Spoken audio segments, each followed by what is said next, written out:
Hello again, everybody. This is CJ, your local friendly technology addict, and you're watching an episode of the Tech Addicts Addict.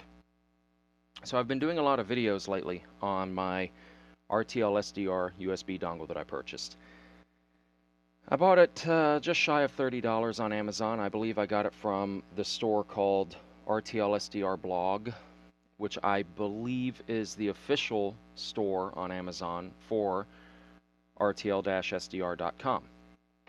Now, this particular modification I've got here, this is just a heat sink off of a, I forget what I think it's a TO220 transistor or linear voltage regulator, something that puts out a good amount of heat.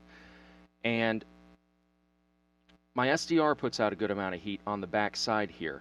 So what I've done is I've taken a small amount of aluminum foil and left it in something loosely, it kind of pancake shaped, but I did not completely compress it down. I did not completely flatten it because I wanted it to compress against the curvature of the back side of the SDR and to mate that curvature up to the flat part of the heatsink. Now, if I wanted to, I could take some sandpaper or whatever and sand a curve into the heatsink, but I would never get it perfectly matching the contour of the SDR. It maybe get better, maybe get good enough to use heatsink paste. But I really didn't want to use heatsink paste either because that's just, it gets messy and then it dries up over time, especially if you don't have any kind of way of sealing it in. So aluminum foil compressed against it with a couple of zip ties around the whole entire thing, that works, and it works rather well. The heatsink itself gets fairly warm, not nearly as hot as the SDR used to get, but now I can hold the SDR and it doesn't feel any hotter than the heatsink. So I think I've got a good mate here, and it works well. And I keep it clamped over to the side of my desk most days, and that seems to work. It doesn't seem to let it get too hot at all. When you purchase the RTL SDR, you get a couple of arguably nice accessories.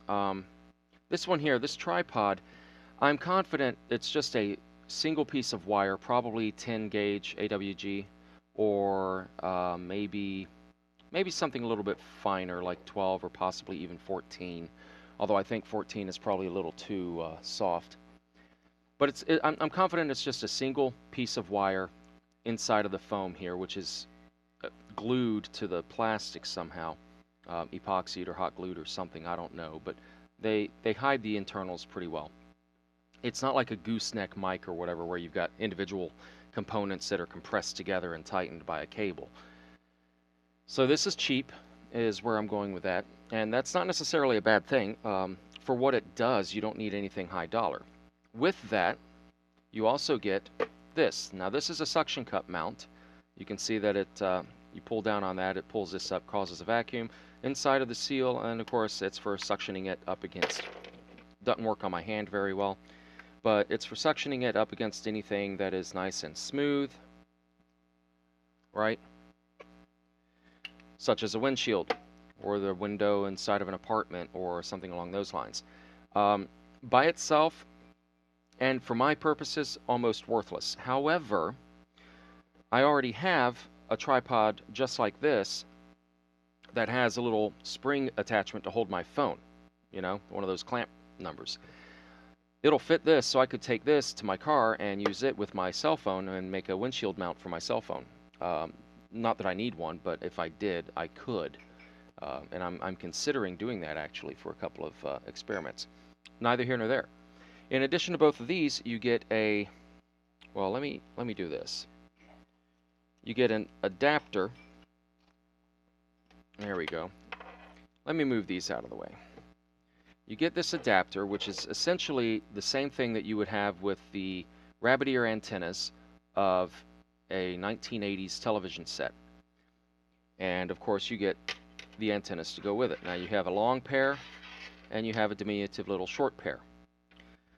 Now the long pair at their shortest are about twice the length, not quite, of the short pair at their longest. So there is a section of frequencies that you will not receive quite as well, or you'll receive using, you know, like a quarter wave instead of a half wave or what have you. But for the most part, they cover pretty much the entire spectrum that this thing is capable of receiving. So it's quite simple. The antennas screw into the sockets, okay, and it's just like your TV's rabbit ears. The difference being that there is a 1/4-20 socket for tripod mount, and this is RG174 coax, not the usual 300 ohm twin lead that you would normally find with TV rabbit ears. And I have yet to find TV rabbit ears with 75 ohm coax, so I'm going to assume that all TV rabbit ears are 300 ohm twin lead. Now, I do have a couple of complaints about the RTL SDR package. For instance, the coax came to me damaged. It has a tiny little nick in it, but the braid does not appear to be completely severed, so I'm considering it to be intact functionally, if not cosmetically, so I'm not complaining about it. And besides that, I don't even use this. I just keep the antennas in it so I don't lose them, and there may come a time when I want to experiment with this at some point. Neither here nor there. I'm going to set that aside because I'm just demonstrating, you know, hey, these are a few of the things that you get when you purchase the RTL SDR. Moving on. The antenna that you get with the RTL SDR is functional, but for my purposes, it's just about worthless. And I don't mean that to be negative. I don't mean that to be, you know, negative. I mean, there's no other word for it. It's just simply negative.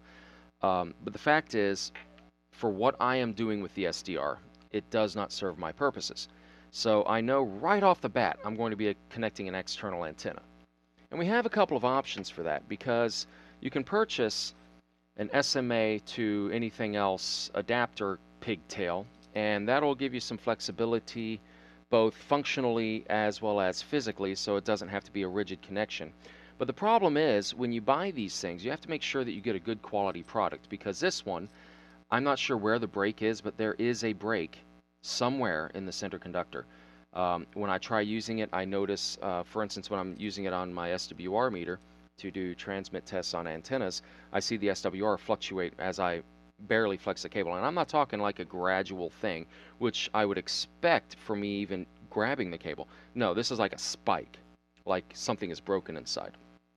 And when you get a little bit of experience, you learn to be able to read that more easily. So I know that I'm going to want to adapt this, and I don't want to use a cable that is likely to fail me because it's cheap and I can't, you know, afford $500 for a, you know, 1-foot cable just to make sure that it's certified in 15 different organizations. Of course, I'm exaggerating way astronomically, but you get the picture. I mean, I'm not going to drop, you know, a bunch of Benjis on a simple adapter. Now, the downside of that is I did spend about $5 or maybe $4 on a pack of SMA adapters, and it was a 4-pack. And these SMA adapters all convert to B and C, but I've got one adapter each to go from male and female SMA, and one adapter each to go to male and female B and C. And what I mean by one adapter each is one adapter male SMA goes each to female and male B and C. One adapter female SMA each goes to female and male B and C. So we go female, male, female, male, male, female, whatever. I've got the bases covered. With these 4 adapters, I've got 2 genders of SMA and 2 genders of B and C. So I need 2 times 2 to make 4 adapters to cover the bases, and that's what I've done. But here's the problem. This adapter right here, I don't know if you can see it, but I'm going to get the other. These are both male SMA, and you'll notice the pin on the one above. Let me make sure I've got this lined up right. Yeah, the pin on the one above, I don't know if you can see it through the screen because I can't even see my own screen very well. This one is still intact, but this one on the bottom, the pin broke off. And what the pin broke off of was the inside of my factory Baofeng antenna. I can't get that out of there, so now that antenna is essentially worthless to me until I find a way to hack it or modify it. So that's the problem with cheap adapters. They will break. It's a guarantee. I was not rough with that adapter. I was not rough with that antenna.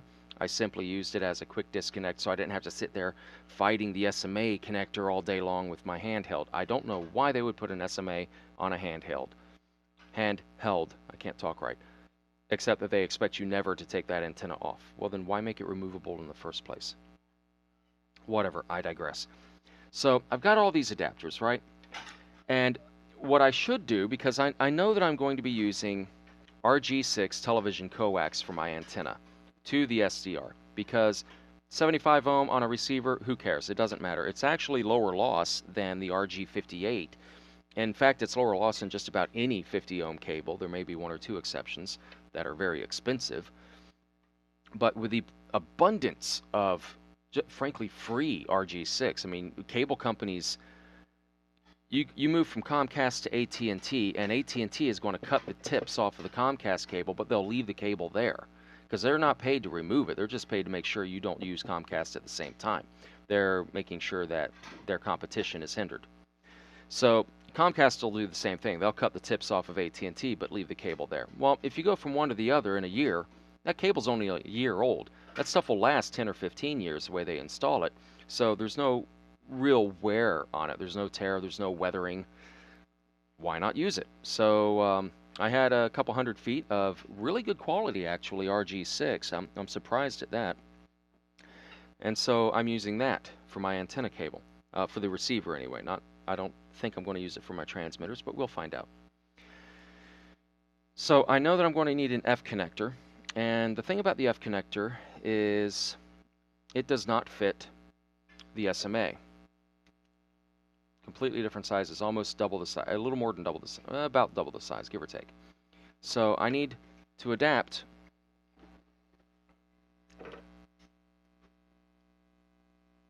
my television coax RG6 F connector to something closer to what the SDR is. But I've made it a BNC. Instead of going from an F adapter to an SMA adapter, I went to BNC. And the reason for that is because all of my antennas that I make, all of my homebrew Yagis and Slim Jims and J-poles, even the dipoles, they all come out to a BNC connector, usually a BNC female, but I've got one or two that are BNC male that I can directly connect to my radio. So because I use BNC, what I have decided to do is use a BNC SMA adapter. Excuse me while I burp. Now, this stays pretty much permanently installed. I never remove that, except of course for this demonstration. And the reason for that is so that I can just quickly change from my outdoor antenna to an indoor antenna if I want to see if I've got a hot spot somewhere in my indoors, or if I wanted to take this out with me and use my phone to tie into this. I could use this to receive out of the house, maybe take it on a road trip with me. All of my antennas being BNC, I don't have to worry about it because I've got that there. Now, my outdoor antenna does pretty well, but the problem is I've got all of these local broadcast stations. And these local broadcast stations, they kick up quite a bit of interference for me. The AM broadcast has such strong signals that I'm picking up their harmonics up into the 14 megahertz range. They're down at half a megahertz to a megahertz and a half. 500 to 1500, give or take, 540 to 1700, whatever the range is. They're down there. I don't care about it. I don't want to hear them. But I'm hearing them at 1 megahertz. I'm hearing them at 3 megahertz. I'm hearing them at 7 megahertz. Well, 3 megahertz is a ham band. 7 megahertz is a ham band. 14 megahertz is a ham band. All of my ham bands that I want to listen to, I'm sitting here listening to the local AM broadcasts as well. Well, that's really annoying, but there's nothing I can do about it other than install a filter. Case in point, there's my filter. Now, I've already done one video, and I don't think I've made it public yet. I'm about to. So by the time this one is up, you'll probably already have seen the other one. And basically what this filter is two filters in one, because to get rid of the AM broadcast band, I only need this side of the Velcro. And that's not a whole lot. But I also have interference from the FM broadcast band. And the FM broadcast band interference that I'm getting is not harmonic because, of course, they're up in the 88 to 108 megahertz band. And if I'm listening down at 30 megahertz, 28 megahertz, 24 megahertz, why am I hearing FM broadcast band noise down that low? I don't know. To be perfectly honest, I don't know. What I suspect it is, because I haven't researched it, but what I suspect it is this is sufficiently cheap that it doesn't have the proper filtration on the inside, that the signals, keep in mind that this thing can receive all the way up to 1 point some odd gigahertz, so it's definitely able to receive the FM broadcast band. And being able to receive the broadcast band, it's going to have some noise on the inside interacting with various frequencies that it uses for controlling the receiver chip on there. So you're going to have a couple of like clock frequencies on a computer, and that's basically what that is a computer that processes out the audio. Now, in order to prevent this from interacting with the FM broadcast band, and it doesn't matter how it interacts, the fact is it does. If I can prevent the FM broadcast band from getting into this, then we're golden. Now, this is already an aluminum case, so it's already shielded completely, internal and external. The only possible way for a signal to get in is through the USB port or through the SMA port. And in both cases, the SMA port, of course, is shielded to the cable, so the only way signal is going to get in is through my antenna. Well, that's why I have a filter to go between the antenna and the radio. Now, you would think that if this is an FM broadcast block filter, that I would not still have FM noise on the inside, and I do, okay? But I don't know why. Obviously, my filter is not blocking everything out, so that's why, in a nutshell. But what I suspect is, because I don't have a commercially prepared solution here, I'm using perfboard. So you see all these tiny little dots, these solder points here? All of these in a row between these capacitor leads, they're going to add stray capacitance. So basically my capacitors are, we'll just say detuned. Not only the capacitors, but also the inductors that I've got down here and up here. All of these inductors are also detuned because they're in parallel with these capacitors and kind of in parallel with the antenna wires here. So I've got all of this, all of these little solder points here that I need to remove if I want this to work effectively. Or if I know that these are going to add capacitance and not remove capacitance, or add inductance and not remove inductance or whatever, I can accommodate that possibly by retuning, and that's something else, possibly by retuning my inductors, because that's a lot easier to do than retuning the capacitors, and I've already tried. But the fact is, when you have it poked into a hole in the side of the straw, that kind of limits you as to how long it is, and you can't really add or remove turns, so all you can really do is take a piece of metal and shove down inside. And copper sometimes works, sometimes doesn't. It works on the AM broadcast block because I see a change when I put it in the AM. Not much of one, but I do see some. And I've got a couple of shorter pieces that I can put in the FM broadcast block, the short coils. And it makes a change, but not the right change. What happens when I do this is when I'm looking at the waterfall, let's say that the Sharpie here is the noise floor, and I've got signal here. Okay, what'll happen is I'll have a range of signal, and then one side will be a little stronger than the other, and I'll go and I'll shove that piece of wire in the coil, and then it'll just mirror the noise, and I'll get it somewhere in between. I might get a little bit of attenuation, but it never really all goes away. And so that's indicative that I've just got a tuning issue. It's just a matter of finding the right values for the coils and for the capacitors, or getting rid of all the stray capacitance. If I could just get rid of all the stray capacitance, then maybe it'll work a lot better, and that's what I'm going to try to do. I've already done one video where I show the 27 megahertz band, which is the Citizens band here in the United States. I show the Citizens band and I show the FM broadcast band interference that I get in that.